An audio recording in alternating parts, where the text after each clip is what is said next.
Antes de iniciar con la presentación, es importante enfatizar el que realicen los ejercicios que están contenidos en el cuestionario de evaluación. Los mismos están diseñados de tal manera que además de que ayudan a verificar el entendimiento de los conceptos teóricos, al resolver los problemas refuerzan el aprendizaje. La presentación del curso se divide en dos partes, A y B.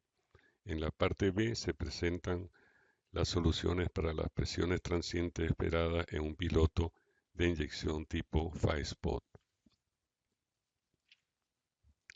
Acá se presentan los objetivos de evaluación que se persiguen al realizar una prueba en un pozo inyector. Basado en la experiencia de campo, la información que se deriva del análisis de los datos es de utilidad tanto en la evaluación de la eficiencia del pozo inyector, determinando el factor de daño y la presencia de fracturas inducidas por la presión de inyección, así como en la evaluación de la eficiencia del proceso de inyección a nivel de reservorio, por cuanto podemos determinar la razón de movilidad M, así como la presión actual de reservorio. Antes de dar inicio al tema de interpretación de los datos, se presentan algunos comentarios relacionados con el proceso de recuperación secundaria. Acá se enfatiza la importancia de conocer el modelo geológico asociado con el reservorio en donde nuestros pozos, inyectores y productores están completados. A medida que se fue evolucionando el proceso de recobro por inyección de agua, se tornó más selectivo el dónde inyectar, así como dónde producir. Se aprecia que la inyección puede ser selectiva, sin embargo la producción es por lo general del conjunto, lo que presenta un desafío en cuanto a la identificación de las capas más beneficiadas con el proceso de inyección, sobre todo si el pozo produce mediante bomba.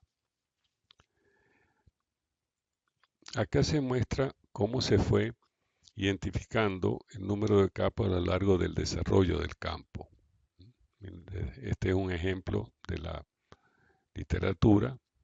Aquí empezamos en el año 60 hasta el 76.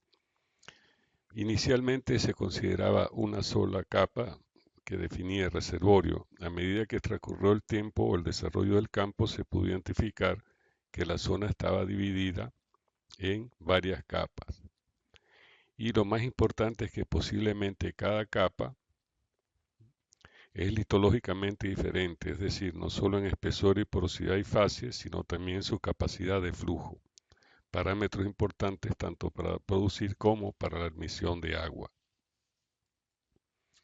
Presentamos en esta ilustración el efecto de la estratificación vertical de la permeabilidad en el recobro o eficiencia del barrido o desplazamiento del petróleo.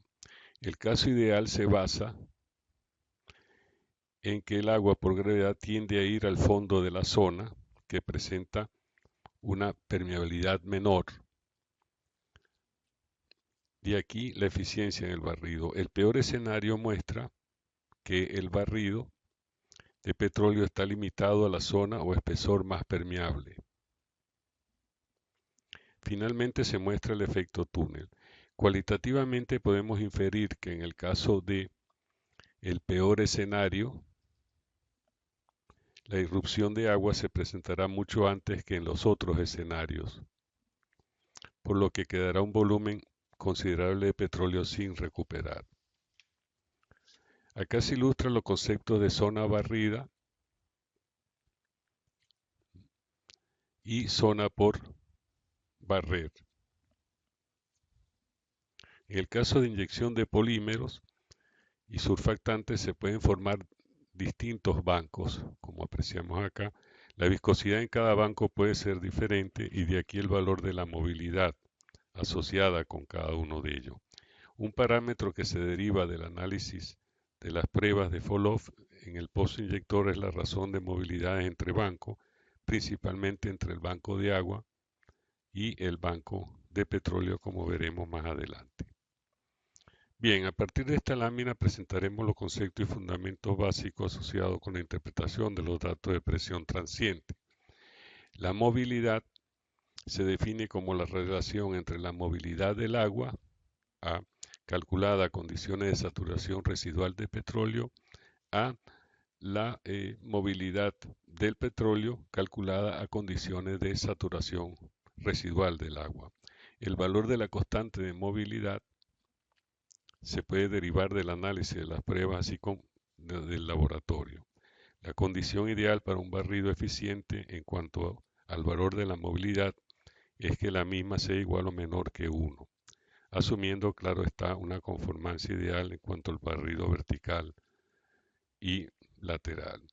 Acá se muestran las saturaciones de los fluidos del reservorio entre el pozo productor y el inyector. Solo agua fluye en el banco de agua y solo petróleo fluye en el banco de petróleo. Como veremos más adelante, la solución de la presión transiente usada para el análisis de los datos se deriva de resolver la ecuación de difusividad para cada banco, asumiendo continuidad de la presión y flujo, aunque no del gradiente de presión en la interfaz entre los bancos. Acá se muestra un patrón clásico de inyección denominado Firespot. El arreglo consiste en un pozo inyector y 4 pozos productores equidistantes. En muchos casos el arreglo es diferente en cuanto a las posiciones del inyector y los productores. Por ejemplo, en el arreglo acá mostrado, si cambiamos los productores a inyectores y el inyector a productor, el arreglo se denomina un Firespot invertido. En la práctica, muchos productores se convierten en inyectores al irrumpir el agua, de aquí que no hay un arreglo único. Se aprecia también la formación de dos bancos, un banco de agua, una zona de transición y un banco de petróleo. La idea del banco se refiere al área con igual saturación del fluido, es decir, toda esta área está saturada en agua y esta área está saturada en petróleo, en este caso. Mostramos el perfil de presiones en el reservorio entre el inyector y el productor. Tan solo para señalar que entre los pozos hay un mantenimiento de presión, cuyo valor en este caso es el promedio entre la presión de inyección y la presión fluyente del pozo productor. En contraste con el caso de dos pozos productores, en donde el perfil indicaría un límite de no flujo en el perímetro del área de drenaje asociada con cada pozo. Vale mencionar la analogía entre periodo de inyección en un pozo inyector con periodo de flujo en un pozo productor, así como el periodo de restauración con el de follow.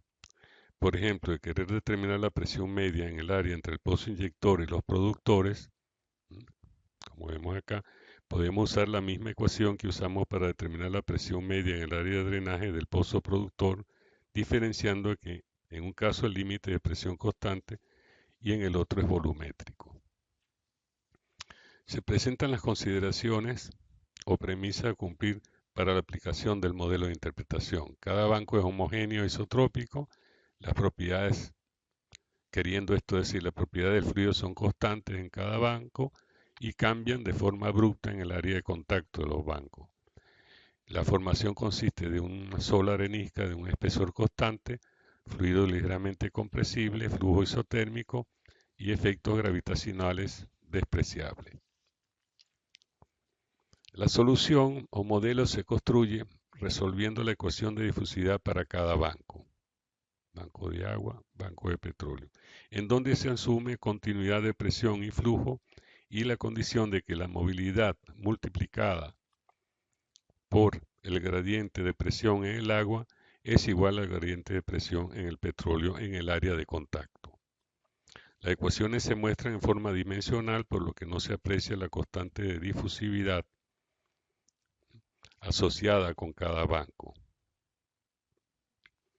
D es la razón de difusividad en el banco de agua a la difusividad en el banco de petróleo. Y R sub D, o radio sub D, es el radio al banco de agua, medido radialmente desde el pozo hasta el frente de agua, el cual también se determina de las pruebas. El modelo que representa la solución del sistema de dos bancos se denomina radial compuesto. Dependiendo de la geometría de flujo, se denomina reservorio compuesto. Dependiendo de la geometría de flujo, puede clasificarse entre un radial compuesto o un lineal compuesto. La movilidad, saturación y difusividad de la zona 1 es diferente a la movilidad, saturación y difusividad de la zona 2. En la práctica, el modelo radial compuesto es el de mayor aplicación. Acá presentamos un perfil de presiones de reservorio a esperar para el modelo radial compuesto y lineal compuesto. En el caso de radial compuesto, inicialmente, la solución a la presión transiente está dominada por los parámetros de reservorio, fluido y pozo asociados con la zona 1. Una vez detectado el contacto, la respuesta de la presión está dominada por los parámetros de reservorio fluido de la zona 2. En nuestro caso, esta puede ser agua y esto es petróleo y la transición puede ser entre los dos fluidos. En el caso del lineal compuesto, la respuesta final, o una vez detectado el cambio en movilidad, la respuesta de la presión está dominada por los valores promedio de los parámetros de reservorio entre la zona 1, de la zona 1 y la 2. Acá mostramos la solución esperada para la presión transiente en el caso particular de que los valores de movilidad y difusividad sean iguales a 2. No se muestra efecto de almacenamiento de pozo. De ser los valores M y D iguales a 1, la derivativa sería constante e igual al valor que tiene en el banco de agua, hasta lograr o hasta que se detecte el límite de mantenimiento de presión. El primer régimen de flujo radial infinito está asociado con el banco de agua, sigue un periodo de transición y de la derivativa hacia una zona estabilizada en la derivativa que corresponde al banco de petróleo. Y finalmente la presión tiende a estabilizarse, por lo que la derivativa tiende a declinar. Acá se presenta la sensibilidad de la tendencia de la presión transiente con los parámetros de movilidad y difusividad. Basado en casos de campo, los valores de la razón de movilidad M, así como de la constante de difusividad D, son casi siempre mayores que 1, o sea que esperamos por encima de esta zona. Ok, acá se muestra la solución de la presión a aplicarse durante el periodo de fall-off, que es una de las pruebas que más se realiza en la práctica. La solución se obtiene de manera similar que para el caso de un periodo de restauración de presión en un pozo productor, como se aprecia por esta ecuación. Acá mostramos secuencia de eventos de un periodo de inyección seguida de un periodo de fall-off,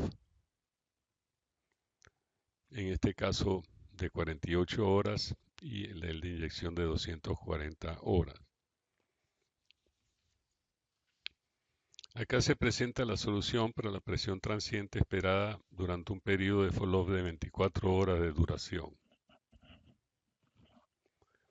según parámetro de diseño, que en este caso fue una movilidad de 2 y una difusividad de 0.5. Y fractura inducida, como se puede notar por el diagnóstico de flujo tipo lineal en esta parte, de una longitud media ala de 30 pies. El efecto de almacenamiento de pozo fue minimizado. En la práctica se sugiere el uso de cierre de fondo para la adquisición de datos de presión con el fin de no enmascarar el flujo radial infinito asociado con el banco de agua, aunque en este caso se puede apreciar banco de agua, transición, banco de petróleo y finalmente la tendencia de mantenimiento de presión. Acá mostramos la gráfica de diagnóstico tipo semi-log aplicada para el periodo de fall-off.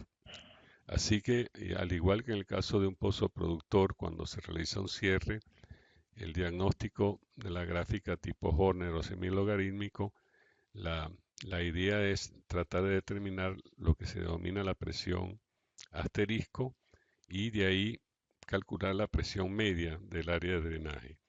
En este caso, al igual que en la prueba de restauración de presión en un pozo productor, la P asterisco está relacionada con la presión actual de inyección, del área de inyección, perdón.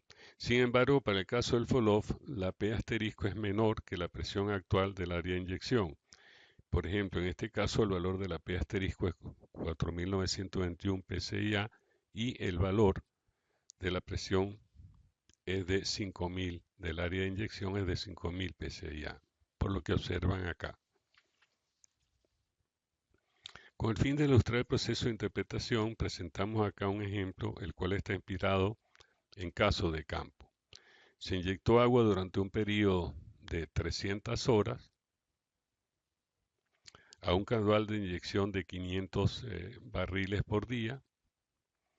La duración del periodo de fall-off es de 24 horas, que es lo que apreciamos acá. Y se requiere determinar la presión del área de inyección, así como la eficiencia del pozo inyector. Vale mencionar que es importante adquirir datos de la presión de inyección antes de realizar el fall-off, como ven acá. La adquisición o la duración de esta adquisición pueden ser algunos minutos o el tiempo necesario de estabilización de la misma. Acá se muestra el gráfico de diagnóstico tipo log-log del cambio de la presión y su derivativa para la prueba cuya historia mencionamos en la pasada lámina. Se aprecia efecto de almacenamiento de pozo seguido de flujo radial en el banco de agua, aunque no muy bien definido en duración. Ven que son pocos datos aquí en donde la derivativa se estabiliza, debido tanto al efecto de almacenamiento de pozo así como la presencia del banco de petróleo. Sigue una transición a flujo radial en el banco de petróleo y finalmente el mantenimiento de presión hace que la derivativa tienda a cero o tienda a declinar. Acá presentamos la gráfica especializada tipo semilog a fin de determinar la P asterisco y la presión actual del área de inyección. Como se aprecia en la gráfica, la tendencia de la presión hacia el final del cierre es a estabilizar, como aprecian acá. Si de querer verificar esto, el periodo de fall-off, verificar significa con mayor resolución o ver hasta qué tiempo puede durar el fall-off tal que esto esté estabilizado constante. Pero no se sugiere en la práctica, pues cuanto la tendencia de la presión es del tipo logarítmica, por lo que el tiempo requerido puede ser muy grande. Acá se presentan los resultados del análisis de los datos usando método tipo ajuste por curva tipo, aplicando el modelo radial compuesto. El valor de m igual a 2, que es un resultado del análisis, es indicativo de que la movilidad del banco de petróleo es menor que la del banco de agua, por lo que no es ideal para el barrido del petróleo. El valor final de la presión registrada durante el fall-off es de 1138.9 psi, que es este valor de acá. La tendencia de la presión es hacia estabilizar y el valor final de estabilización sería el valor de la presión del área de inyección. Con los resultados obtenidos del análisis podemos simular un periodo de fall-off de mayor duración y de esta manera determinar la presión estabilizada, la cual resultó ser de 1126 pSI. En el ejemplo que presentamos anteriormente, se requería determinar el valor de la presión media del área de inyección. Significa esto la presión entre el inyector y el productor, la cual determinamos vía simulación y diseño de la prueba considerando una mayor duración para el periodo de fall-off. Acá presentamos un concepto simple para el cálculo de la presión media, asumiendo, claro está, que se conoce el patrón de inyección, que en este caso es del tipo Phi-Spot, y que la razón de movilidad y difusividad sea unitaria. Para el cálculo es necesario conocer el valor de la P asterisco, que se determina de la extrapolación de la gráfica semilog en una prueba follow, y disponer del valor de la función P sub dmbh, la cual es una función ya tabulada, y lo que debemos hacer aquí es buscar el tiempo durante el tiempo de inyección tal que se alcance o se detecte el límite.